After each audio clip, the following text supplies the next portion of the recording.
Last time ஒரு heart ஷேப்ல brownie orders இருந்துச்சு. கூடவே பார்த்தீங்கன்னா, இந்த ஸ்லாபும் பண்ணியிருந்தேன். மொத்தமா நான் வந்து 750 கிராம் ப்ரௌனி பண்ணிட்டு, வீட்டுக்கு போறேன் அக்கா வீட்டு, அண்ணா வீட்டுக்குன்ட்டு எல்லாத்தையும் பேக் பண்ணிட்டு, ஃபர்ஸ்ட்டு அண்ணா வீட்டுக்கு தான் போயிருந்தேன். அங்க சாப்பிட்டு பார்த்து ரொம்ப ஹாப்பியா ஃபீல் பண்ணாங்க. ஆல்ரெடி வந்து ஒரு 2, 3 மந்த்துக்கு முன்னாடி ஆர்டர் பண்ணியிருந்தாப்ல.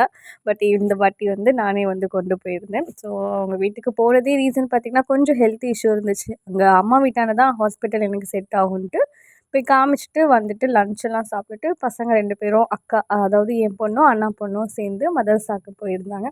போயிட்டு வந்து அந்த நைட்டு அங்க தங்கிட்டு மறுநாள் அக்கா வீட்டுக்கு போயிருந்தோம். வீடு வந்து இப்ப தான் ஃபர்ஸ்ட்டு வந்து ஷிஃப்ட் பண்ணியிருக்காங்க. ஸோ நியூ வீடுங்கிறதுனால வீடு ஃபுல்லா சுத்தி பார்த்துட்டு, மொட்டை மாடிலேருந்து பார்க்கும்போது எங்க வீடெல்லாம் தெரிஞ்சது, எங்க அம்மா வீடெல்லாம். ஸோ அப்படியே பார்த்துட்டு, ஸோ அவங்களும் நல்லா தடபுடலாம் லன்ச் ரெடி பண்ணியிருந்தாங்க. மாஷாஅல்லா ரொம்ப சூப்பரா இருந்துச்சு லன்ச் எல்லாமே. சாப்பிட்டுட்டு அப்படியே வந்து கன்டினியூவா அடுத்த வீடியோ பாருங்க.